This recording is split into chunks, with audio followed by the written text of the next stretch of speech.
It's already 1 o'clock in the afternoon, and I'm sorry to have the need to cut my recording kanina because my dog was crying. Yung pala, he entered one box there and could not get out. So anyway, so I want to expound on the real issues, no, that about prostitution, which is, believe it or not, take care or leave it. It's a pressing issue that we have decades per decades and in our society in the Philippines, no. I am really like utterly surprised that it was actually my classmate back in Asian Institute of Management who told me that she was surprised. She was a foreigner. She is a foreigner. And then, I won't mention where para naman conceal din siya. She was surprised. She told me that how come in the Philippines we are really like very bold and not concealed. Like for example, she said, I bet she roamed around the Metro Manila during off times, during our non-school hours, and she was able to find out that there are cinemas that are, would show, adult films so openly. Why? I told her why. And of course, also within our class that time, year 2000, 1999, not yet so much with the internet. But my classmates, of course, my batchmates, of course, are, advanced in the technology, like, for example, the drone. During our time, it was already new, in our time, 20 years ago. And also the start of the mobile phone, cellular phones that is open already to the market. But as I've mentioned already, I know that in the military, they are the ones who has the more advanced in technology that they could use in the warfares, right? No, so these mobile communication gadgets, they have it already. So I could remember right now that my class, actually my roommate, told me that how come in the Philippines, like the women now are known in their country to be hot, hot, hot. I didn't know what was the meaning of that one, but she was actually referring to prostitution, Well, I bet in other countries it was known, and we were popularized, like for example in Pampanga, in the Subic Bay, and the Clark Air Base, the US Army bases here in the Philippines those times, we need to accept that fact that prostitution was really very rampant. That's why a lot of women got Americans as their boyfriends, and so there are boys in our country, kids, alam natin yan na iba-iba yung kulay, ganyan. Pero good enough for those who got married, na tinuluyan sila, they got married. Even if they prostituted, they got married. But what is important here, guys, is that there is a need really for purification. I am here talking with you as your sister in God, not really to completely condemn, but at the same time not to promote and not to support, because as it is illegal, and it is a very grave sin, So I have known pala kanina na, 'di ba, I was mentioning to you, I forgot really the name of my board mate, that she pala parang obeyed me also. She went down to the SEDP, because I told her that I know that there are scholarships, in the Diocese of Albay, and perhaps you could apply for a scholarship even for a part-time job if you open up enough to some people there, because actually it's part of social action, social response of the church, supposed to be to the needs in the society. But too bad, guys, from what I know, even staff in the chancery are rampant and known and popular for being prostitutes. That's one thing that it's so sad to know, no?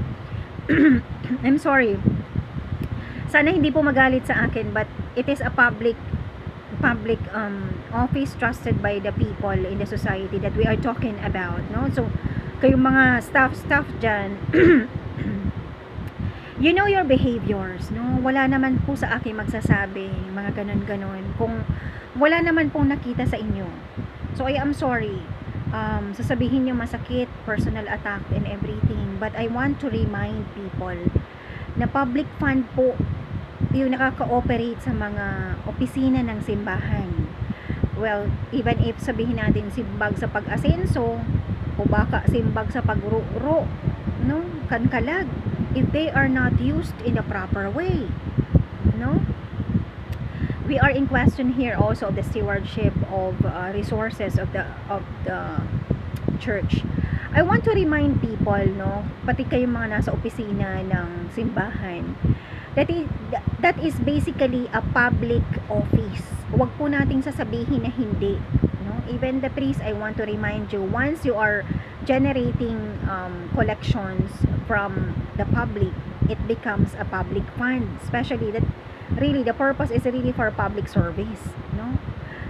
Iba lang yung sangay, may simbahan, may gobyerno, pero the same po yung treatment natin when it regards to the figures, no? Halimbawa, yung mga priest, bishops, you are considered po as public figure, no? Especially that you are holding public trust, public authority, and public funds, no? And public resources, not only in terms of money, diba? Maraming ini-entrust sa church.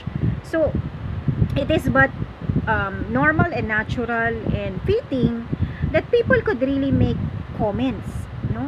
Could make comments sa atin dyan kung may nagagawa tayong masama. So siguro it's also fitting na mag-clarify tayo, no? Tingnan nyo yung ginawa nyo sa akin. Without clarification, without validification, basta na lang po kayong gumawa ng nakakaiyak na libelous advisory against me, na wala man lang pong nag-defend even from my community, Franciscans of the Immaculate, kasi sila nga yung nauna, guys, no? So in moment of honesty to, masakit talaga yung loob ko, even in the Diocese of Cáceres, where I belong, and pareho na po sa Diocese of Libmanan. Nakilala ako doon, namatay lang talaga si Father Buena, who knows me. And those who, the parish priest kasi na nauna din kay Father Buena, kay Father Buena, wala na rin, hindi ko alam po kung nasa out of the country siya. Those are the people who knows me talaga, no? Who could have defended me and really like question also a little bit their co-priest why it happened. Imagine, almost 20 years, guys, I really dedicated my life. 1 year in the convent with good behavior. I was about to be accelerated to the novitiate in just a matter of 1 year, no? Anong tawag dito? And all of those, no? All my apostolic works, no? The Marian Library, my radio program, everything I have spearheaded and actually has founded, and etc. Pati yung Divine Mercy prayer group in Dalipay, wala. Nilanakaw lang, guys, ng devil, no? By using people also, no?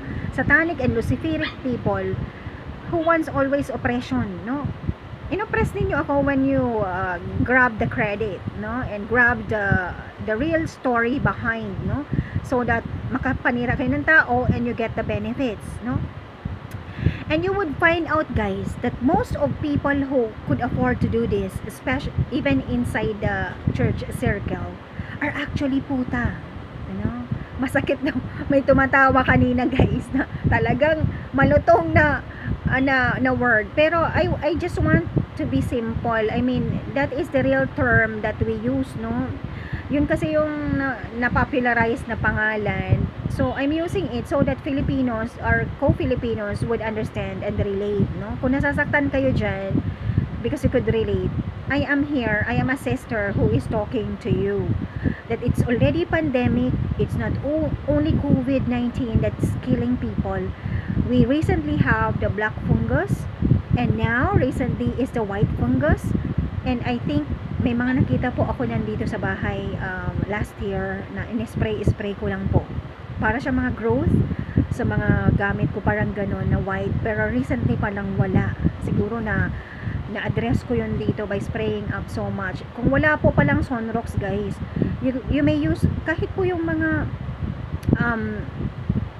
yung surf, yung mga ano po, yung breeze, or kung ano pong ano, yung Tide, all the brands that is available in the market na powder soap, you could put in, wag naman yung concentrated, kahit konti lang po. You could put in a sprayer ng konting detergent and water. It may do if you don't have Sunrox, pero mas stronger po kasi yung Sunrox, so you could use it. But I know that soap, it has still a cleansing and a level of disinfecting ingredients there or solutions, no? So you may use it anyway. So going back, ang nakikita ko po guys, no, ang karamihan sa mga nakakagawa ng mga ganyan, no, nasa church, holding the trust and confidence of the people and the priests and bishops also, and the money especially, they are, malversed. Feeling pa po pati ng prostitute na pinapakita sa akin ni God sa visions, na nagumpisa na youth pa, naging ng girlfriend secretly ng pari, no? They go for sex shenanigans, they go for mas worse pa po kasi ito compared naman dun sa nakwento ko sa inyo, kasi nag-struggle naman po yung bata. Kahit niya ako inaway ng ganon, I have realized lang guys that on my part, in-expect niya na tutulungan ko siya, but I don't have that budget guys. What I could give really is prayer, the time, and the counseling. Yun lang po ang naibigay ko sa kanya, kasi yung pera ko nga eksakto. Even if I go shopping guys, it was called for me to buy things kasi wala talaga ako, diba, nagmadre ako. Even if I was working with USI, I don't really shop that much guys, because I was trying to live the life of simplicity kahit wala akong vows. Parang ganun yung ginawa ako sa sarili ko. That's why I could help other people, diba? Noon makaka-help talaga ako ng ibang family na in need, no? Madalian ako na nakakaano because I really limited my expenses to the basic things. Kaya hindi ako mabili. So when I was in Legazpi, I was given allowances by my brother. It was inspiration of the Lord God. Bili ka ng ganito, bili ka ng ganyan, na lahat naman po nagamit ko. Example, mga clothes na wala naman talaga ako, no? Yun, mga gamit-gamit na kailangan ko. Siguro yun po ang nakita niya.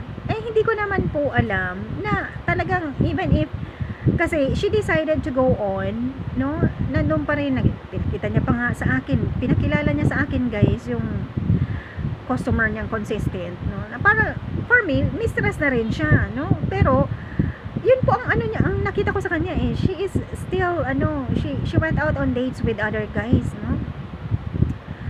So ang point ko dito guys, so yung prostitute, nagwent on siya, inaway ako kasi I think she was expecting for me to help her, no, financially, na sinabi ko naman outright in the first place na minsan pa nga kulang din yung allowance sa akin, no? Kasi yung pagkain, not all the time I could cook. Doon nga pala sa boarding house na yun, I could not cook. So medyo magastos guys when you eat outside, 'di ba? Magastos 'yan. So anyway, pero pag nasa sarili kang bahay, 'di ba? Kahit kasi dried fish, magkano lang naman yung dried fish sa akin, okay na 'yon with monggo or with kahit nga dried fish lang. Okay na 'yun sa akin pangkain, no? Makakatipid ka if you could cook your own food. Anyway, so yun po, nawawala na naman tayo. So the point is, sometimes guys, the workers in the church, they are like that. So how could we expect graces of God kung ang nag-work dyan, meron na nga, ito pa guys, iba-iba kasi yung level ng mga prostitutes. Ako, I would still understand, no? Sa akin lang pananaw, maiintindihan ko pa guys, those people who are in the point ng walang-wala talaga, no? Wala ng pagkain and all, tapos yun lang yung naisipan, nag-prostitute, pwede ko pang ma-excuse yan, but you need to go to confession still, no? Kasi nasiraan yung kaluluwa natin yan, no? For me, pwede pa kitang kaawaan yung mga ganon guys, ha? hindi yung mga level ng prostitute na sa kapretsyo lang guys, no? Kapretsyo lang, meron ng trabaho, ang gusto, mapabilang sila doon sa alta sosyedad, no? Na mga sosyal, magbibili lang pala ng Chanel, so magpo-prostitute, magbibili lang ng kung ano, diamond or what, na hindi naman siya basic needs. Doon tayo mainis sa mga taong ganyan guys, kasi yung effect daw po, yun po ang pinapaintindi ni Lord God, na yung effect niyan is in the whole society. Kanina I received some messages, no, of a little bit of complaint din, that somebody told me that a lot of the people and staff of the vice president in the office of the vice presidents are prostitutes. So sometimes baka gawing excuse ni Manay Lenny na nag-save naman ako ng mga prostitute. Are you sure na they have repented? Importante kasi guys, when you say you are saved, you will not go back to that old job, no? Kaya nga importante guys na yung process na sinasabi. Sabi pa sa akin ng Pink Sisters who really take care, or the trust of the community in the Pink Sisters in the Diocese of Limanan, told me that these people needs rehab, and most of them din of course could not take it in their consciences, no? So to be able to forget, they take drugs, no? So yun ang sinabi din ng Pink Sister, that it's not easy, they need rehab, they need really process, no? Some of them, even if they have been rescued by the sisters, nakakaiyak guys, kasi yung level of need differs already, diba? Kaya wag nyo nang itry, kayong mga guys, kayong mga hindi pa nasadlak sa ganon, do not try it out, because it's like illegal drugs. It becomes contagious din daw contagious at the same time addictive, no? Kasi imagine guys, kung sa first try mo pa lang na-possess ka na ng 7 devils, hindi mo na makontrol yung body mo niyan, you would be asking and asking for it, just like with illegal drugs, right? So what you could do is to, you know, grabe talaga yung requirement niyan guys para ma-heal ka, no? Rosary every day, holy confession, yun, exorcism sana, no? Because imagine kung 7 devils yan, paano mo yung nalabanan inside of you, na hinahanap-hanap na yan ng sex organ mo, yung ganun. So hindi na lang yung sa pera yung ano yung problema niyan, no? Within yourself na lang. So yun po ang nakita ko dun sa kinuwento ng isang Pink Sisters, kasi pumunta ako doon guys, nagpretend ako to be able to inquire lang, tingnan ko kung paano yung process nila. Ngayon pa lang I want to greet the Pink Sisters, ha, kasi baka magalit sila. Ngayon lang po ako magsabi niyan, sister, na I need to do that prank kasi I want to inquire. Yun na nga, nagpretend ako guys, sinabi ko doon na prostitute ako. Hindi naman, I want to be honest today, no, it is vlog, na ngayon ko lang po na-remember na I wanted to sleep over doon to observe, no? Hindi mo naman kasi maiimbestigahan ng maayos if walang ganun. So I wanna say sorry to the sisters kung na-prank ko sila, no? But at that time, wala talaga ako matulugan nun, sister, pero at the same time, I wanna check how it is, no? So nalaman ko na ganun yung process nila guys, na hindi daw madali, and then some of those na ni-rescue ay nag-over the bakod guys, no? Hindi ma-contain yung sarili, walang peace of mind. Syempre, yun na nga, kung may devil pa inside, kaya kailangan po siguro pag mga ganon sa rescue, I want to appeal to the bishop and to the concerned priests who are supporting this community, na kailangan po natin ng exorcism yan, no? You know, referring back to Mary Magdalene, na yung kasing kay Mary Magdalene, hindi pala yung parang exorcism without the rituals, kasi si Jesus, presence niya lang po, tumakbo na yung mga ano, syempre, tumakbo na yung mga devil, si Jesus yan kahit daw si Mama Mary lang, yung presence lang guys, without even prayers, talagang takot yung devil, no? Takot yung devil. aalis na lang. Pero for us, exorcism kasi yun ang rights, no? May rights yan ng pari. Not even all the priest has that, ano pong tawag ninyo yan, parang faculty tinatawag. Exorcism po is the key before you could ano yan, parang have the girls or the prostitute be housed there sa Pink Sisters. Para sa akin, kasi yun po ang hinaing ng Pink Sisters eh. Ang hirap daw, kailangan ng rehab, and then some of them goes over the backward, no, just to escape, no? Kasi syempre yung conscience nila dyan, ito-torment sila ng devil kung nandyan pa yung devil sa kanila, no? So this is a hard and serious topic, guys, no? So I want to remind, meron po kasi sa akin Manay Lenny nagbuboy-boy na paano daw yan, kasi ang alam daw nila, karamihan nga sa staff mo ay prostitutes and still goes on prostituting. Paano natin sasabihin na pasalamat tayo kay God, ni-rescue mo, nilagay mo lang sa higher level yung prostitute if they have not repented, diba? Ayan, kung binilhan mo ng condo, car, o pagkatapos higher din, going up din yung mga wants niyan and desires. So pag kulang pa rin, 'di ba? It's never satisfying kung hindi siya na overcome ng true love. Kasi kung ganun din yung okay din yun, parang ni-rescue mo, you wanted them in a better position, 'di ba? Na enough yung money ma-earn. Pero mas importante pa rin, guys, yung repentance, healing, spiritual healing. And paano yan kung 7 devils yan? Exorcism, no?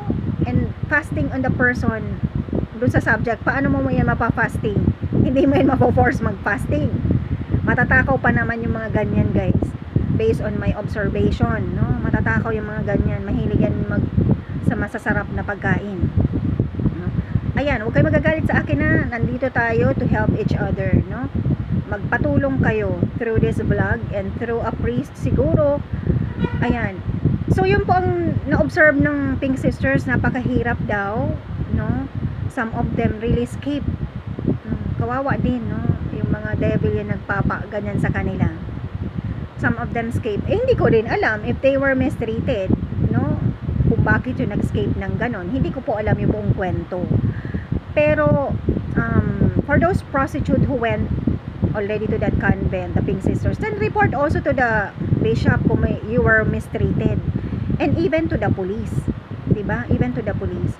So for other people naman, guys, pag natakbuhan kayo for help, huwag nyo naman kasing i-take advantage. Ligawan nyo yung tao kung gusto nyo, diba? Asawahin nyo bago nyo i-sex, kasi other than that, it's prostitution, no?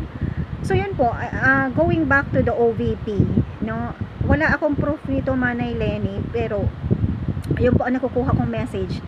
Hindi, kasi kung si Donna Aureus Florin, na dati kong best friend, na nakita ko ng security aid mo po, eh yun po ang naging niyang role dito sa City of Naga, eh, no? Even my batchmate reported na umiiyak, na siya po ay aking nang nabigyan ng warning, ay pinagtawanan lang po nila yung heartbreak ko, na because of Donna, nawala po sa akin si Romel Reclosado, no? Okay lang. Kaya lang, ibig ko sabihin, napakasaklap po, kasi best friend ko siya, but because of her being prostitute, okay lang kahit sino, no? Parang, as much as men na mag-iisip sa kanya and concern, go siya. All for her own interest, no? Pinagtawanan po ako ng isang classmate namin when I tried to open up to her na ganun nga yung nangyari, no? That prostitution is illegal, plus boyfriend grabbing, tapos tolerated din ng asawa, all for benefit reasons, guys, no? Ang pangit-pangit. That is a different level of prostitution, guys. Yan ang mga nakakainis talaga, no? Hindi ko kakaawaan yung mga ganyan, kasi pareho may trabaho, squatter pa, parang sunod-sunod na pang-aagrabyado sa kapwa yung ginagawa. And we could understand if true enough na 7 devils ang nagpoposes sa isang tao, they could really afford even to kill, no?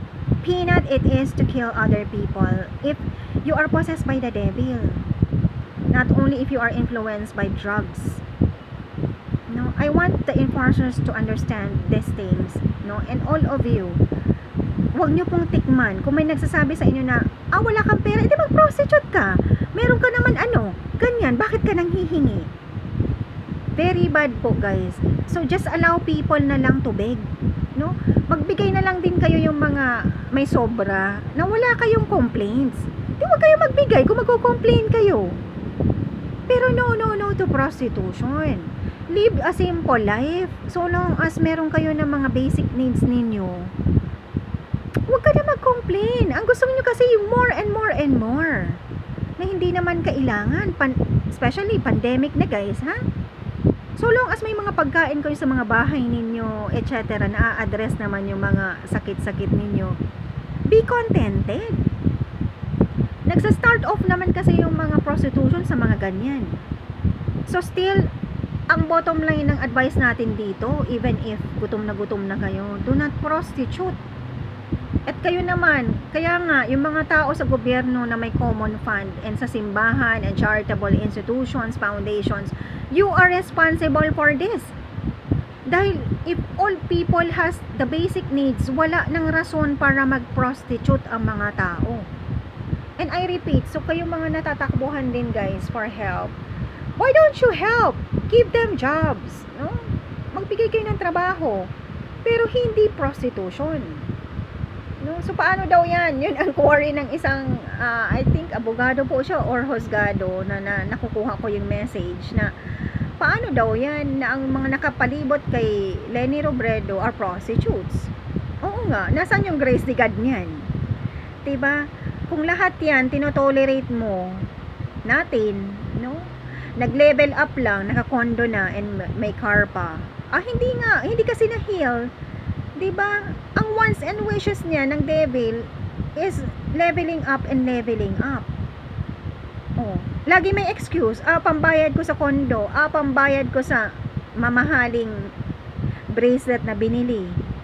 So go on with the prostitution. No? We need to reconsider and consider and reconsider what Saint John Bosco said. Death rather than sin. So ibig sabihin, you know what, guys, if you really obey that that statement of Saint John Bosco, it means to say kahit mamatay ka in hunger kung wala ka ng makukuhaan, you better, subject yourself to that. I don't know. You ask the priest, you ask the confessor and bishops about it. Death rather than sin. Pero sa akin naman palagay, guys, pag lumabas ka, meron naman siguro maaawa dyan.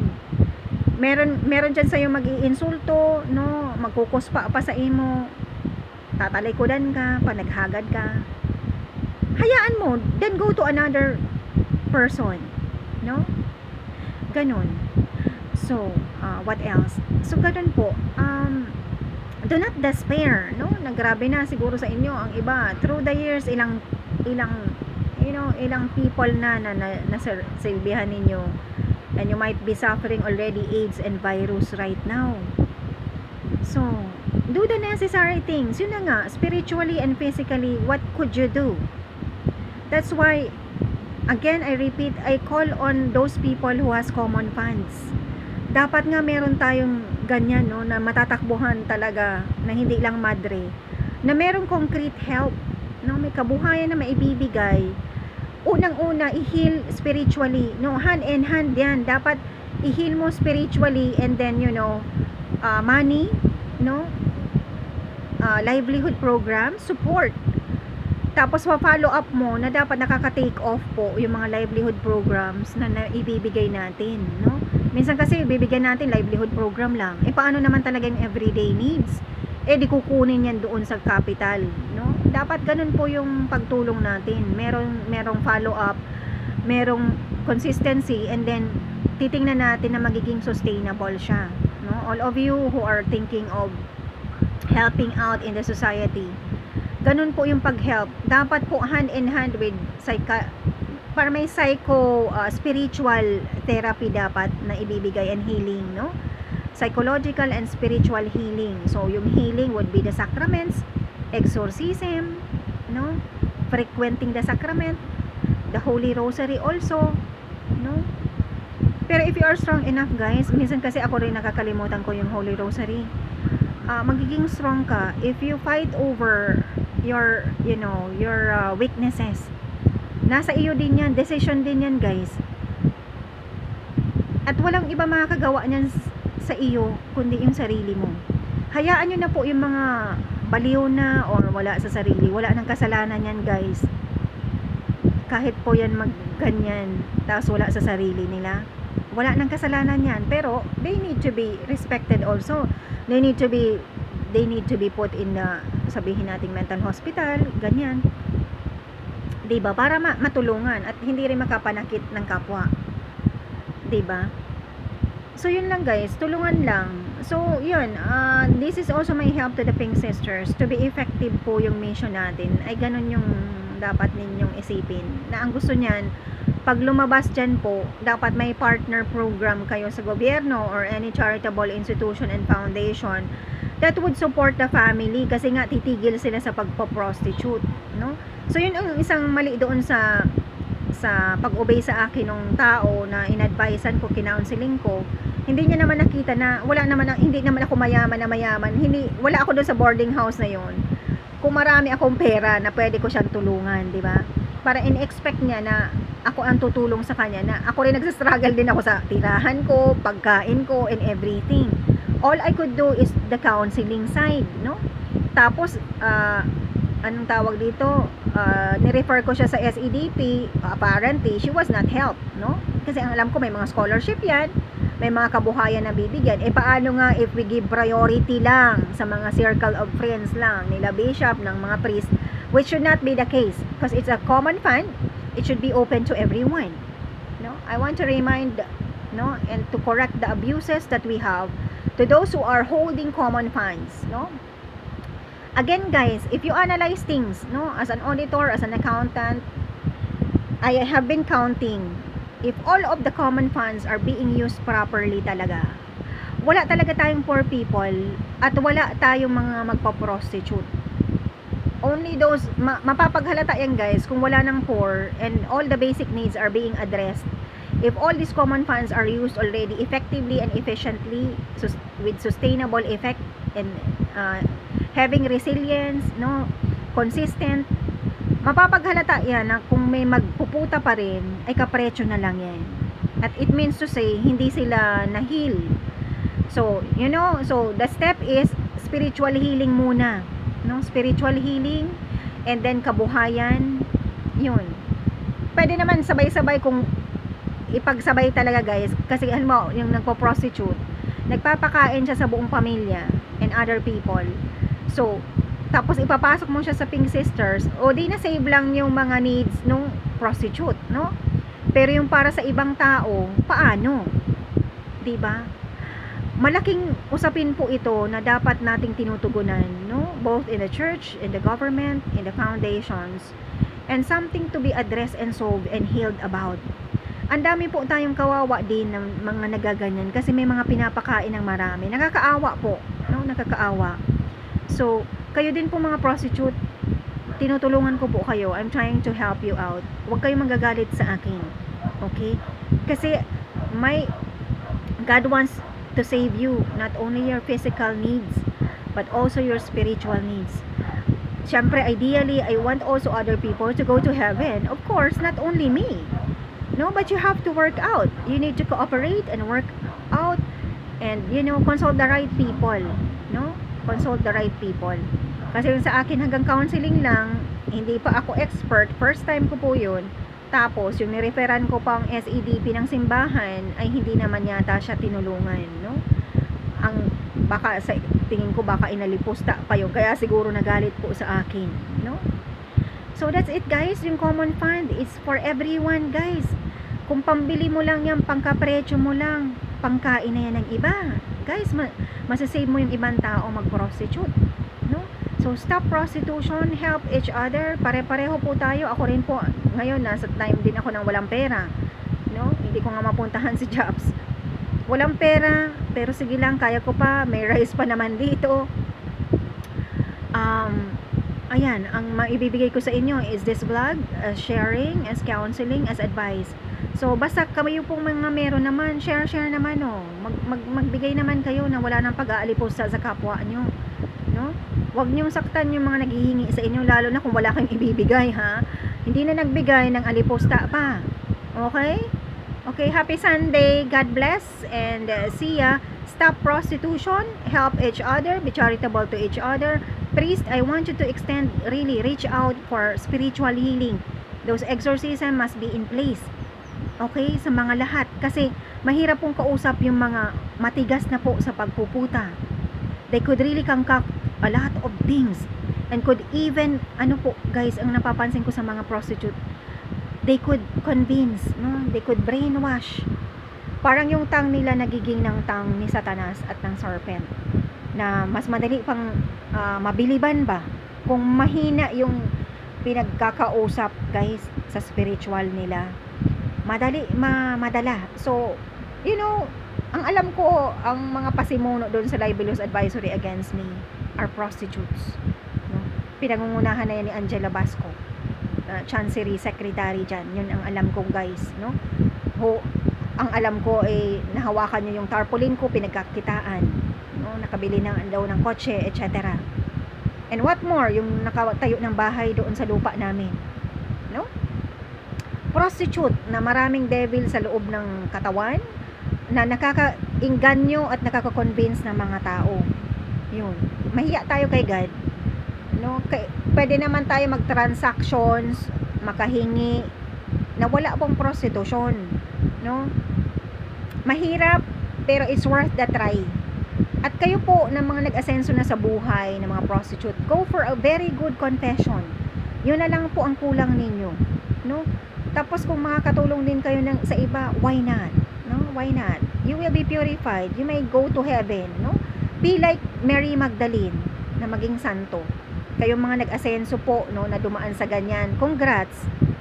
But I would advise for you to go for a very good confession, no? Very good confession, complete, no? And then you may also try to help other people so that they will be saved from prostitution.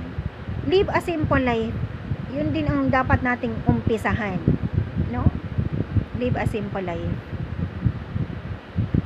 God bless, and may all of us be healed spiritually, physically, you know.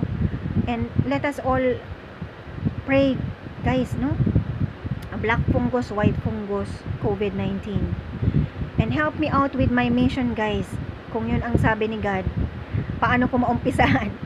Sa aking ang basic needs, wala po akong pera. Lahat receivables, lahat lands. Okay, I need the help of people also. Okay? See you guys in my next vlogs. God bless. God loves you. Remember that. Do not despair. But gear your path towards goodness and to the light. Okay? When I say do not despair, yan na naman, papasok na naman yan sa isip ninyo.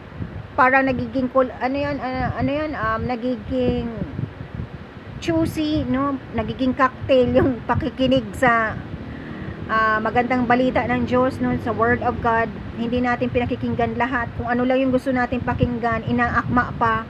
O sabi daw, do not lose hope. Do not lose hope to do prostitution. No. Do not lose hope. Do what is right. Ask the Lord God. Decide for yourself. Everything, guys, would start in decision, even in forgiveness. Even if ang hirap-hirap, decide. Lord, hindi ko kaya pero gusto kong ganito. Gusto ko nang matapos yung mga illegalities. Mahirap, Lord, pero tulungan niyo ako. You start off with that one. The wish, the prayer na maging mabuti. Okay, guys. See ya.